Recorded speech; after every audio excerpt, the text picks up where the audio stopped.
Hey guys, welcome back to another episode of Shifted. And as we are wrapping up 2025, I wanted to talk to you guys about the upcoming year 2026 through the lens of numerology. And what has inspired me to come on here and talk to you about this specific topic is actually a reel that one of my rising entrepreneur members sent me on Instagram about a week ago. And in this reel, you had a woman that was talking about numerology, and she was stating that, there's so much content out there right now talking about 2026 being a universal 1 year. Now, you may have heard this, you may not have heard of this at all, but stick with me because I'm going to walk you through the whole thing and what this really means. But what she was specifically addressing was how that information was incorrect. And we are actually transitioning into a 10-year, and how it was really important not to reduce the 10 to a 1 because the 0 holds so much meaning. And she's not wrong about that. But hear me out. She was specifically talking about how the 0 represents, quote unquote, co creation. And at the end of the day, we are always co creating with God, with source, universe, whatever resonates with you the most. We are constantly not alone in this lifetime and in our day to day activities and our decisions and the things and how we live our life. Okay. So the fact that she was looking at this as, hey, this is a year to co create. Yeah, it is. She's right about that. But that's also the fact for every single year, every single month, every single week, and every single day. It's literally not just because there is a 0. So, what does the 0 actually mean? And what it is an amplification of the number that's in front of it. So if you look at the 1 in numerology, this is all about being the leader. So this is about independence, leadership, new beginnings, ambition, even. It's all about literally a fresh start, a new direction. It's a clearing of the path. It's like having a chance to start over, and it's asking you, how are you going to lead yourself in this next year? Now you put a 0 behind that, and now we're amplifying the energy of a numerology 1 year. So this means that things can happen more quickly than maybe they normally would have. So not only can things move a lot faster than maybe you think that they could, or think that they should, or anticipate them to, or maybe faster than they ever have before, but it can also be louder or have more impact on you. Maybe it's things that are just more noticeable instead of being so subtle. So it's literally just like the word says, it's all amplified. Okay, so she's not wrong in that we are moving into 2026 as a 10-year. But here's what I'm going to encourage you to do. And I do this with all of my members and clients and pretty much anybody that I talk about when it comes down to numerology and going into 2026. And that is to not focus on the amplification. We can get so caught up in details, and that helps us to set expectations of what we're going to experience. And this is a danger zone in my mind because when we set expectations, we're literally putting ourselves in a box. We are legit limiting ourselves to all possibilities because we are so focused in on how it's going to turn out or when the timing is all going to unfold.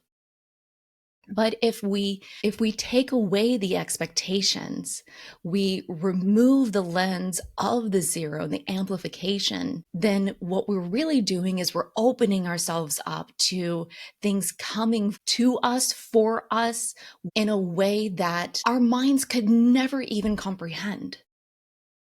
And there's a lot of magic that can happen with that. Our brains As amazing a tools as they are, and how much we really do want to work with our brains when it comes to creating and planning, they are also limited to what it knows, what it has experienced, what it has heard about from other people's experiences. But the reality is that everything, it has an endless possibility. Just because you can't think of what that possibility might be doesn't mean that it's not possible. I mean, think about this. How many times have you experienced something or received something and you weren't expecting it? The thought had never even crossed your mind. Like, you never saw it coming. This is why I don't like to pay attention to zeros too much when I am working with numerology as a tool. Now, I want to dive into that here a little bit, because there are, in my mind, two different ways that you can view numerology. Now, in case you're new to numerology, you're like, Kimberly, like, what the heck is this?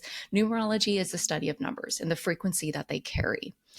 So you'll probably have heard of things like angel numbers, signs, having a spiritual meeting. So like when you see 1111 on a clock, or you get a sequence, of 222. And this is really fun. This is a fun thing to lean into. It's creative, it's playful.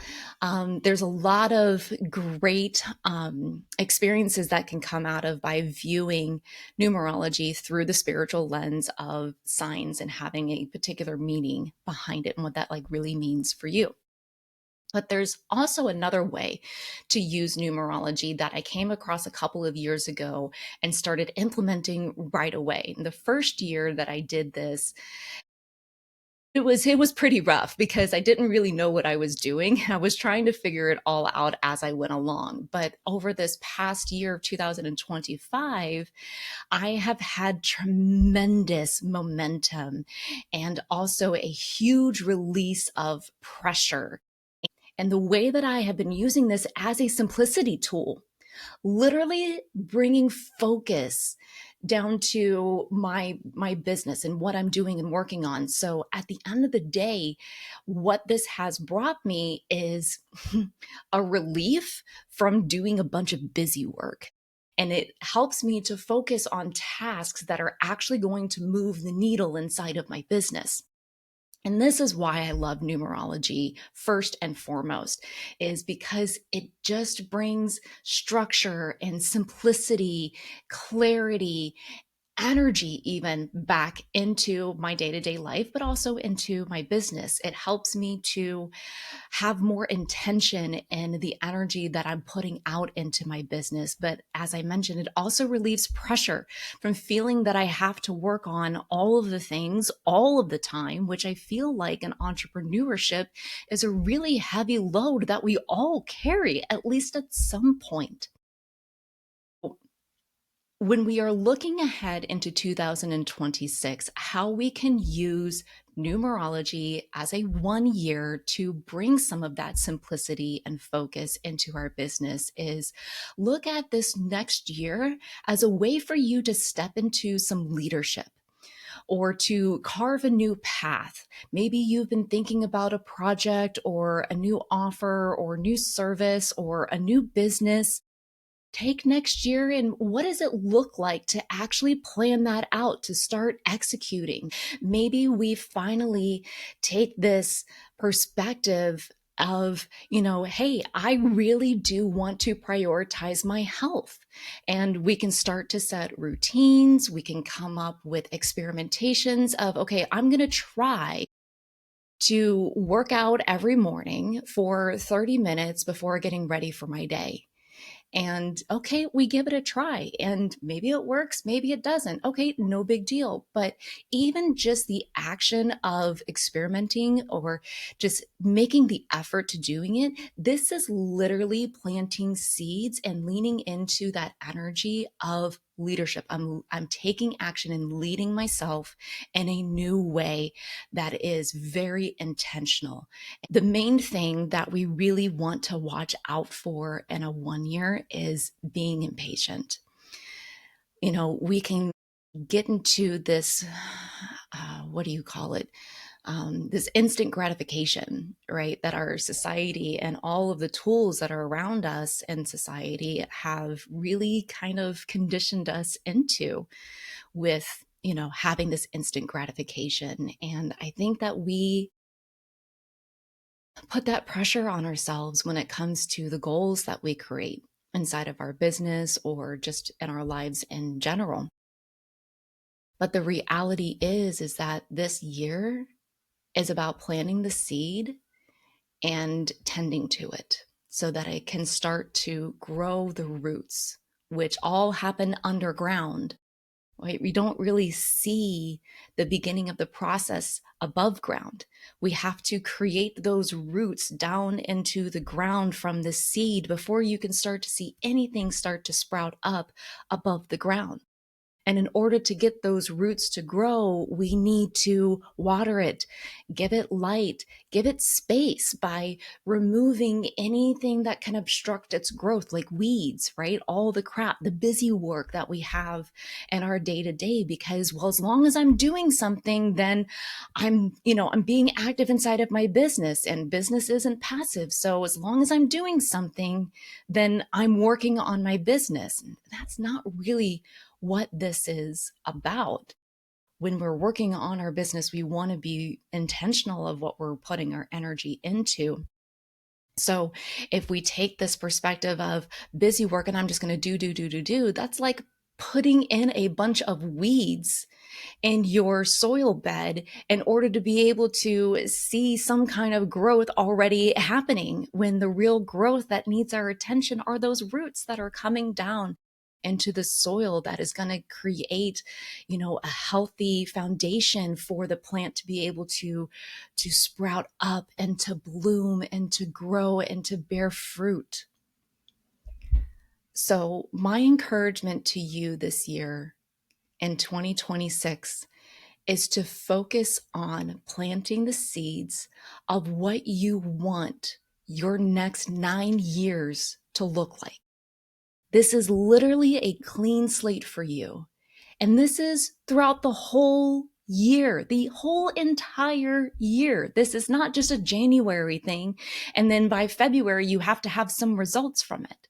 No, we have the whole year as a universal 1 year. That's 12 whole months, my friends. That's a lot of time. So I'm going to encourage you to be patient and to experiment and to try something. And when you get the result, that you don't look at it as success or failure, but that you look at it as data. Because when we can just look at it as data, it's a lot easier to move on to, okay, what is next? When we look at something as failure, then what we're really doing is we're just holding ourselves back. That's like putting weeds back into the soil. We want to keep that soil nice and clean and clear so that those roots can grow. So this is all about the universal 1 year. Now, there's something called a personal year, which is the same concept as a universal year, but it's specifically for you, not for the whole as a collective. Now, the biggest difference between a universal year and a personal year is that a universal year runs calendar year to calendar year. So January 1st through December 31st. But your personal year actually runs from your birthday to birthday. So you will experience two different personal years within a universal year.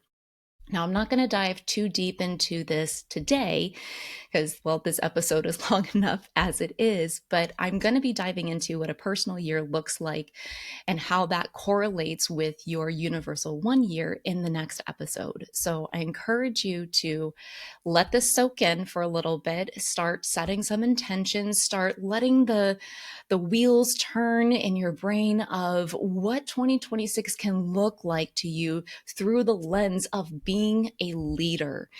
A leader in your life, a leader in your health, a leader in your relationships, a leader inside of your business. The possibilities are endless, my friends. So don't put yourself into a box, and open yourself up to receiving anything and everything that can come your way. So try this and see what shifts for you.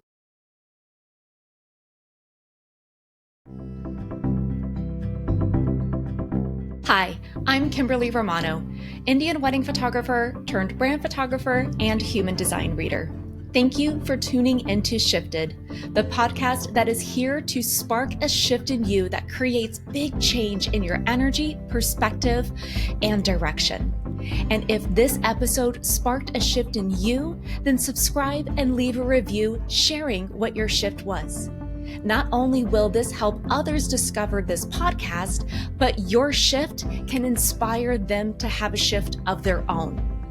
Please remember, the content you hear in this podcast is for entertainment purposes only and should not be taken as legal, health, or financial advice.